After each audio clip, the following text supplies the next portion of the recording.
नमस्कार welcome to E class 2020। आज आम ये भिडियो रे चाइल्ड डेवलपमेंट पेडागोजी आउ टीचिंग एप्टीट्यूड रू किछि क्वेश्चन आंसर देखिबा। एही क्वेश्चन आंसर गुडी को आपन को सिटी बीएड सीटेट ओटेट आ अन्य टीचिंग एग्जाम्स रे आपन को हेल्पफुल रहइबो। चलंतु आमे भिडियो टी आरंभ करिबा। क्वेश्चन नंबर 1 अछि। क्वेश्चन नंबर 1 अछि what is the aim of Diksha proposed in NEP 2020। तले एनईपी 2020 रे बा नेशनल एजुकेशन पॉलिसी 2020 बा न्यू एजुकेशन पॉलिसी 2020 रे जो दीक्षा से दीक्षार एम कौन अच्छी जो प्रपोज कराई गोटे प्लेटफॉर्म दीक्षा से दीक्षार एम बा तार लक्ष्य कौन अच्छे दीक्षार फुल फॉर्मटा प्रथम देखिदबा digital infrastructure for knowledge sharing. ताले प्रथम ऑप्शन देइछे ICT interface with teaching digital platform for students technological intervention to achieve foundational literacy and numeracy in primary education digital platform for competitive examination। तेले competitive examination ये digital platform हुए कि ये technological intervention नुहे कि digital platform for students नुह student मानक ये डिजिटल प्लेटफॉर्म नुह एटा होची गोटे टीचिंग रो गोटे टीचिंग रिलेटेड गोटे आईसीटी इंटरफेस। तेले ऑप्शन नंबर ए होची हमर सठिक आंसर।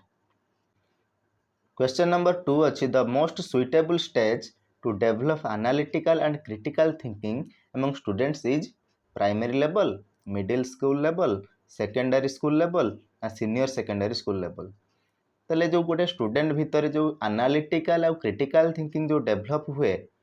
सबुठारु अधिक केउ स्टेज रे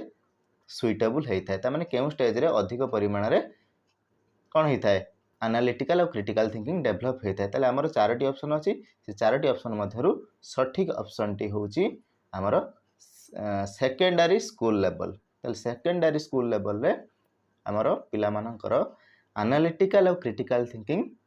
सुइटेबल स्टेज सेटा होची हमर डेवलप होबा पे सुइटेबल स्टेज होची कोटा सेकेंडरी स्कूल लेवल। तापर जिबा क्वेश्चन नंबर 3 को। क्वेश्चन नंबर 3 अछि the students can learn better through the activities conducted in the school, conducted outside the school, involvement of students in various community related programs ना school laboratory। तले कौन देला प्रश्न ना students can learn better through the activities. तले केउ activity गुडी को माध्यम रे पिला माने बा छात्र छात्री माने भलो शिखि पारंती। Conducted in the school conducted in the school school ले तो शिखि पारंती किंतु सबुठारु अधिक कोथरे हम देखिबा कंडक्टेड आउटसाइड द स्कूल भी शिखि थांती। Involvement of students in various community related programmes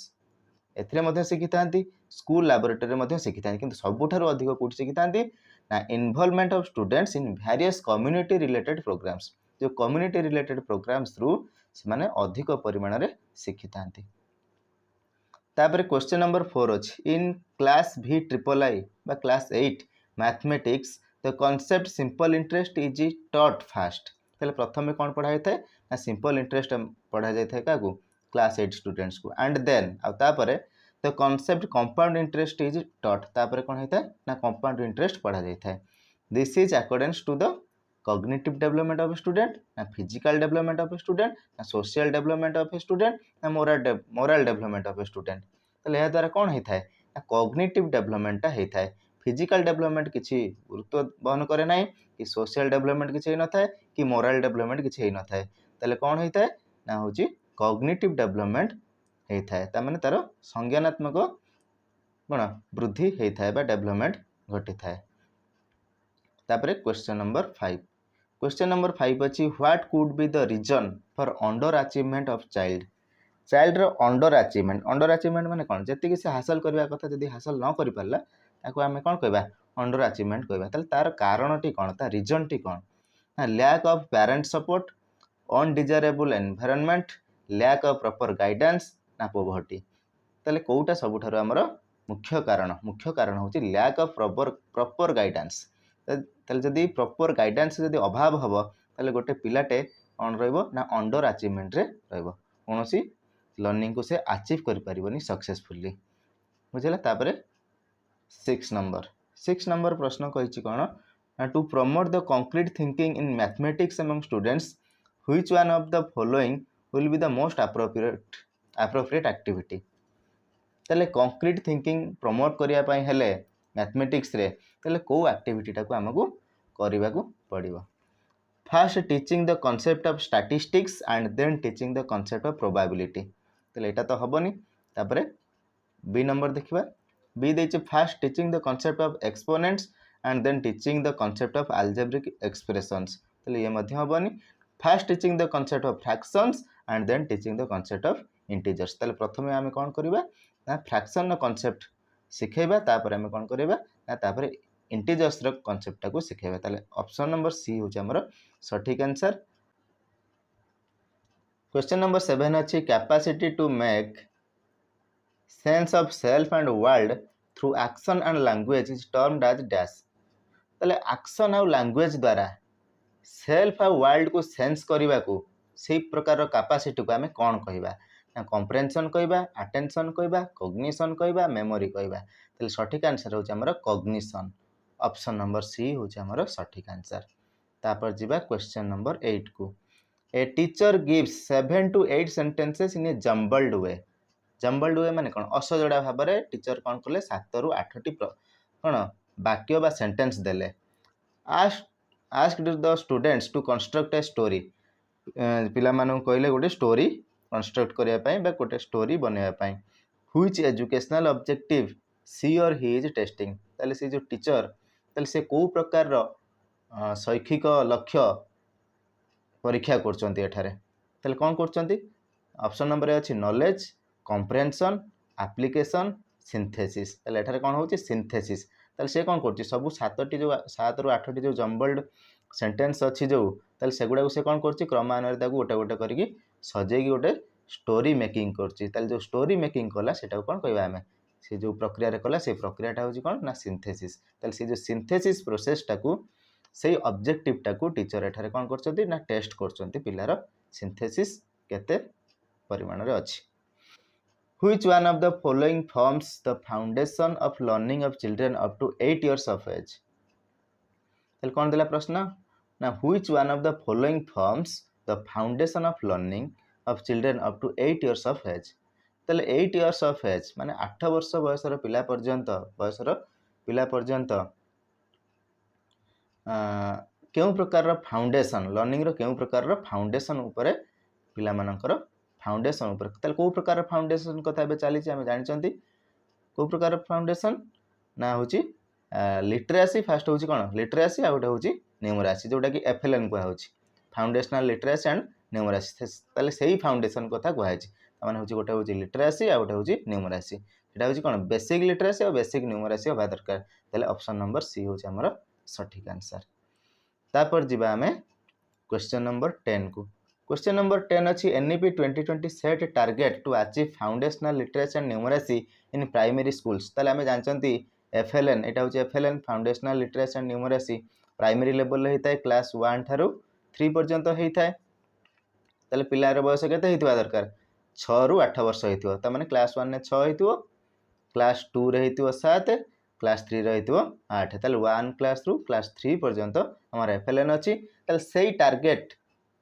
NEP 2020 अनुसार केबे सुधा अचीव हेबो प्राइमरी स्कूल लेवल ले ताले हमें जानि छंती सठिक आंसर होची हमर 2025 2025 मसिया सुधा एफएलएन रो टार्गेट जेमिति अचीव हेबो एनईपी 2020 अनुसार।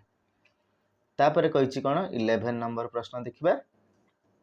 The essential element mentioned in NEP 2020 with regard to primary education in is dash kindergarten scheme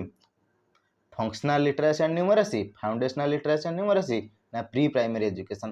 ताले हमें जानचंती एनईपी 2020 रे कोन अछि एफएलएन अछि ताले एफएलएन जदि रहिला ताले कोन हबो फाउंडेशनल लिटरेसी एंड न्यूमरेसी एठी गोटे ऑप्शन दे दैछि हमकु टिके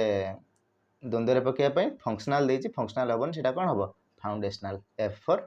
foundational L for literacy N for numeracy बुझिला। नेक्स्ट क्वेश्चन देखिबा 12 नंबर क्वेश्चन 12 नंबर क्वेश्चन अछि the urgent requirement in schools with respect to learning process as emphasized in NEP 2020 sorry NEP 2020 is dash ताले urgent requirement हमर Kota urgent requirement हमर होची सही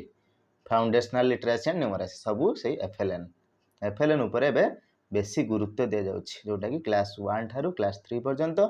class 1 ठारू 3 पर्यंत कौन हेबे पिला माने तार जेमती बेसिक जो भाषागत दक्षता रहिबा दरकार आ तार न्यूमरासी माने संख्या ज्ञान रहिबा दरकार जेमती कि साधारण मिश्रण करि पारथुओ फेडाण करि पारथुओ गुणन करि पारथुओ हरण करि पारथुओ आ तार दैनंदिन जीवन रे गुडा को मध्य से प्रयोग करि पारथुओ बा अप्लाई करि पारथुओ बा एप्लीकेशन तार हे पारथुओ तापर जिबा क्वेश्चन नंबर 13 को for primary classes which evaluation system should be preferred तले को प्रकार इवैल्यूएशन सिस्टम टा मूल्यांकन बा मूल्यांकन सिस्टम हमर प्रिफर हवा दरकार कोथरे प्राइमरी क्लासेस रे आमे जानचती प्राइमरी क्लासेस रे हमर बेसी परिमाण कोटा हवा दरकार ना फॉर्मेटिव टेस्ट हवा दरकार बुझिला कोन हबो फॉर्मेटिव टेस्ट हबो ओरल टेस्ट तो एते नुहे आमे जदी करबा इवैल्यूएशन करे तले फॉर्मेटिव इवैल्यूएशन टा आमे करबा नेक्स्ट क्वेश्चन अछि 14 children who can not relate the content required in a formal structure may feel dash तले पिला माने जे माने कोन करि पारनाती कंटेंट को रिलेट करि पारनाती जोटा कि required for a formal structure गोटे फॉर्मल स्ट्रक्चर पई जोटा जो कंटेंट टा रिक्वायर ताहा को से पिला माने कोन करि पारनाती रिलेट करि पारनाती तले से माने केमिति फील करिवे से माने केमिति फील करिवे ना इनकम्पिटेंट फील करिवे केमिति फील करिवे ना इनकम्पिटेंट क्वेश्चन नंबर 15 अछि children over the age of dash are able to learn more about other people especially strangers तले केउ बयसरु अधिक बयसर पिला माने अन्य लोकंग ठारू एस्पेशली स्ट्रेंजर्स मानक ठारू माने अचिन्हा लोकंग ठारू अधिक शिखि थांती केउ बयसरु अधिक बयसर पिला माने तले केउ बयसरु अधिक बयसर पिला माने 8 इयर्स लेट सब इयर्स हबो तले 8 वर्षरु अधिक बयसर पिला माने स्ट्रेंजर मानक ठारू बा अचिन्हा लोकंग ठारू बा अन्य लोकंग ठारू से माने कोन करथांती अधिक शिखि थांती जते बेले तांकर 8 वर्ष बयस हे जिवो आ ता पर ठारू से माने अन्य लोकंग ठारू शिखिबा आरंभ कर दै थांती आशा करुछि ए 15टी प्रश्न आपण माने भलो भाबे बुझी पारथिबे यदि बुझी पारचंती चैनल टी को सब्सक्राइब करंतु वीडियो टी को लाइक करंतु और सांग मानक सहित शेयर करंतु वीडियो टी को देखिथिबारु बहुत बहुत धन्यवाद थैंक यू।